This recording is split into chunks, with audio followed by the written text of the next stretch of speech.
NSJT. No secrets, just true. Jezreel, Emil, Kavan. Most people would categorize me as a soft, cuddly teddy bear.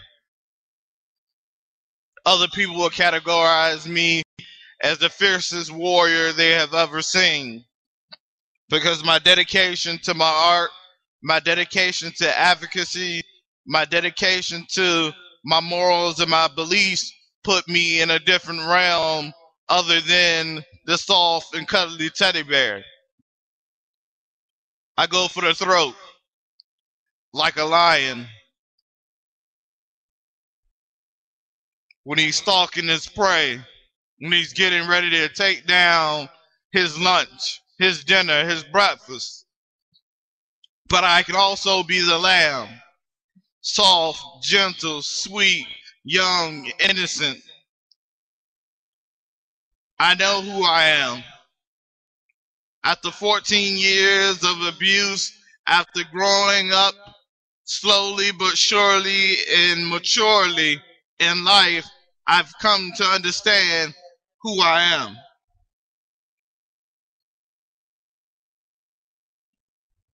I am both the lion and the lamb. I'm both divine and human at the same time. I believe in the concepts of love, of faith, of hope, of dreams. I believe in a karmic destiny, that if we live good lives, then we shall die a good death and rise again. I'm sure life comes with its challenges, because I face those challenges head on. I have fallen and I have gotten back up. And the truth is that falling allows you to understand where you went wrong. I used to tell my students all the time that the devil loves to repeat the same thing over and over again. And that's because of your mistake of not understanding why you failed, why you fallen for certain temptations, doing certain things that you know you shouldn't be doing. Also believe that he attacks close to home, using friends and family to say things that no one else will ever dare say to your face.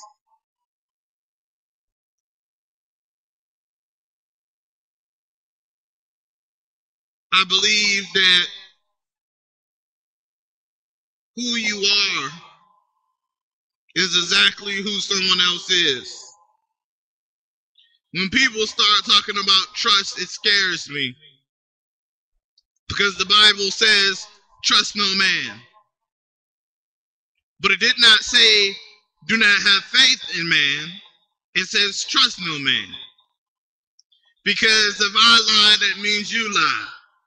If I've stolen something, that means you have stolen something. If I've broken a heart, that means you have broken a heart. If I made someone laugh, that means you made someone laugh. We are a reflection of each other, but as a whole, we are a reflection of God himself. We are the emissaries of God. We light the path of the future. But we must begin to understand our past as well if we plan to live in the future. If we plan to move ahead in our lives, we have to begin to do the anatomy of our life. Dissect, pull apart, and understand the punishment that comes with looking in the past. I read a book that says that man is the most domesticated animal on the planet because it is the only creature that punishes itself more than once, thousands and thousands of times. When you remember your mistakes, you begin to beat yourself up for the things that you should have done that you have not done yet. I stand in the image of what I could be, who I can be, not what others believe I am. I roll the dice to win, is what I love to say. I don't roll the dice if I know I'm going to lose. Some people may think that's odd or weird or crazy or being non-realistic, but I play the game to win because I know that other people see life as a game of chess, not checkers. I tell you, just like I tell anybody else, I'm not Boo Boo the milkshaker. I am who I am. I see through the lies and see the truth. One of the things about going through 14 years of abuse and not being outside with the regular world means that I had the window that I will watch other people play, other people live, other people argue, other people fight and make up and see their true character in the core of their hearts and their souls. It's true that I fall in love with the soul of the person before I fall in love with the person itself, because potential is what I fall in love with. Potential is amazing because that means you have the power to be greater than who you are as long as you believe.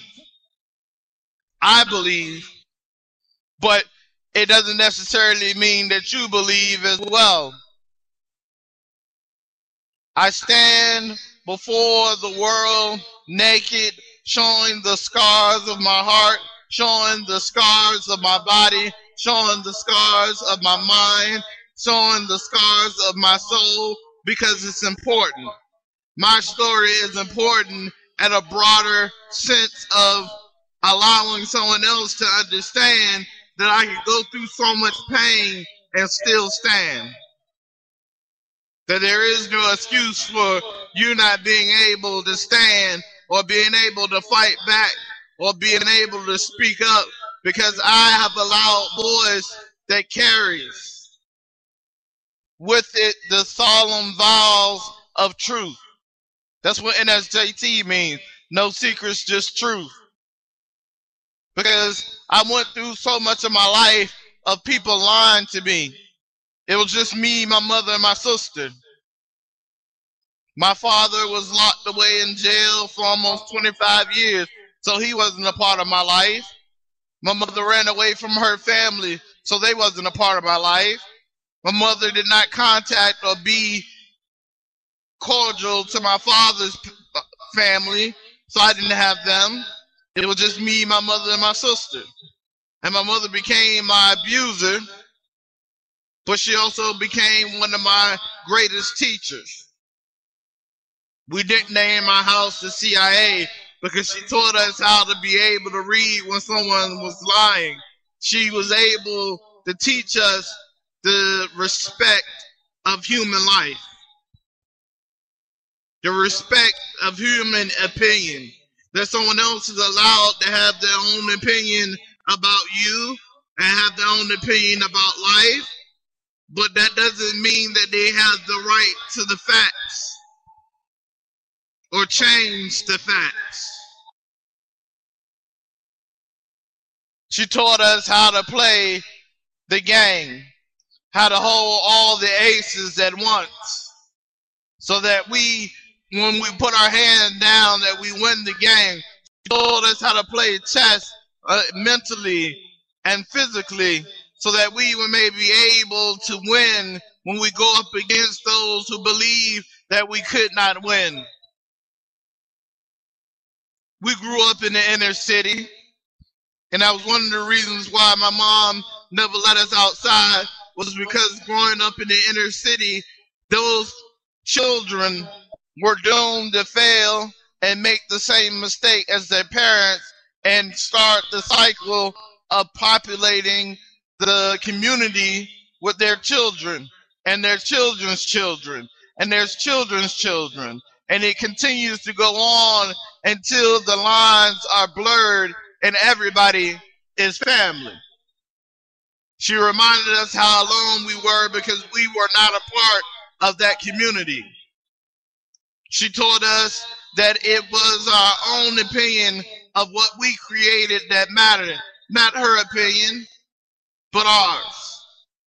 I remember I would bring home artwork and I asked her, does she like it? And she'll look at me and say, do you like it? That's all that matters. My mom would do radical things and say that if you didn't like it, you can close your eyes. Which caused me to pick up on that radicalism and begin to live my life and say, if you don't like it, you can close your eyes. We ain't got to be friends. Guess what? It's cheaper for me not to have friends because I don't have to be nice to you. I don't have to buy you no birthday gifts. I don't have to buy you nothing for Christmas. I don't have to listen to you whine and moan about your life. I can move on to the important tasks. It made me a conqueror of minds, hearts, and souls. I am who I am because of who and what I was in the past. I was once popular and believed that being popular was the greatest thing on earth. But there was never a moment where I got a chance to enjoy being popular because the phone kept ringing and it would be a problem and this is going on and that is going on and this person needed this and that person needed that and can I get a favor and all this other stuff. There were so many things and I was stretched so thin that I was tired. I was tired of life. Yeah, I was popular.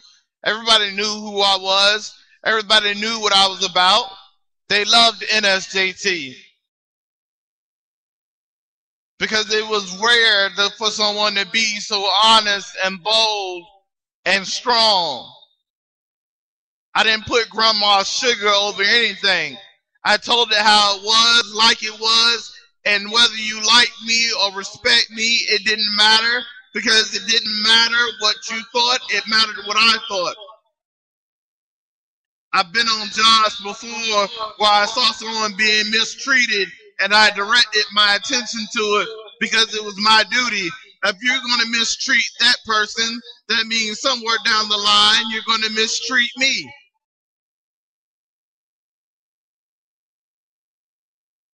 I began studying the theology when I was young because I wanted to know, why would God allow me to be abused? Why would God allow me to live with so much heartache? With things that was less than others. We had a book in the table. Well, books. We watched the news every night. That was our source of entertainment, was the news. So I can remember far back to when Reagan was in office, when Bush was in office, when Clinton was in office, and now I see Obama in office. I became an understanding of politics. I was taught to be a jack of all trades and a master of them as well. I grew up understanding that our family had two choices: either be a chef or be a teacher. I tried to be a teacher, but watching children fail became too much for me. So I decided to be a chef.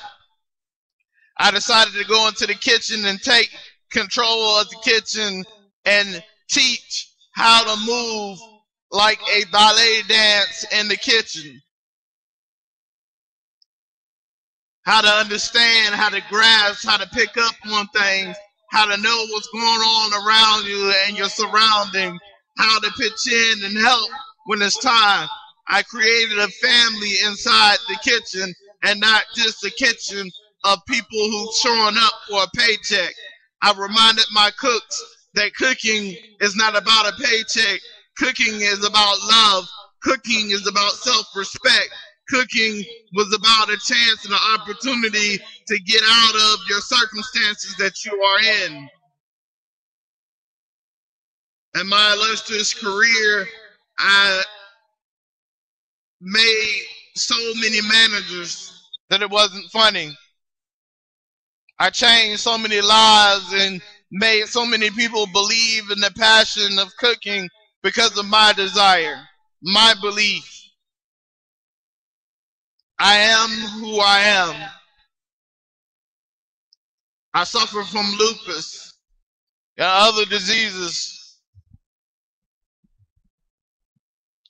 from a long history of working hard. At one point in my life, I was working 7 days a week, but I also was giving my time and attention to my poetry and my artistry and my Bible study classes and teaching everywhere I can of God. It is the reason why I have this show. It is the reason why I will always be an advocate for those who are voiceless, be an advocate for those who are motherless and fatherless, and those who have been abused, those who the world has turned a blind eye to, the outcast, because I was an outcast. When I first started coming outside, when I first started taking part in life, I was 17 years old, about to be 18. People didn't know who I was. They had fantasies and fairy tales and stories that they have made up about why I wasn't outside or why I wasn't a part of these activities that they were so used to being a part of.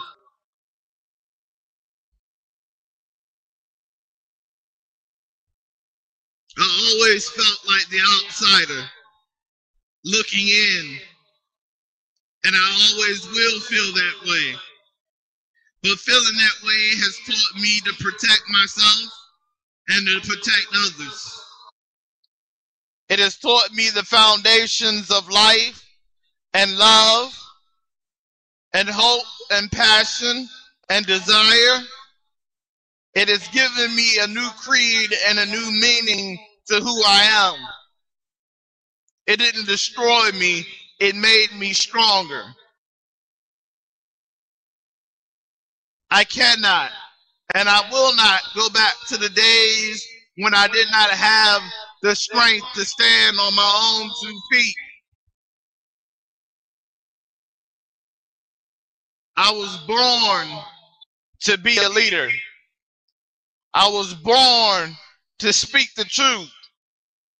I was born to be who I am, regardless of my faults. I tell people that they're perfect and they say, no, I'm not. But there is no other created like you. There is no one else who has walked through your shoes a day or a time in your life. You are perfect because God created you in the image of himself, and he is perfect. He make no mistakes. I believe that love is a birthright and not a gift for the popular.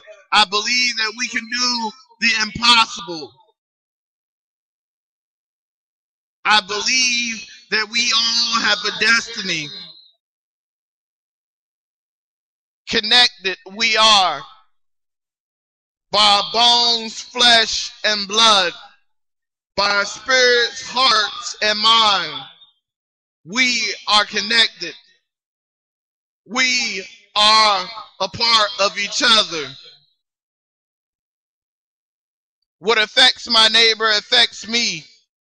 What affects my sister affects me. What affects my father affects me. What affects my mother affects me. What affects the stranger on the corner affects me. And I think people forget that. I think people consciously forget that it's not about the materialistic things in this world. It's about the spiritual things.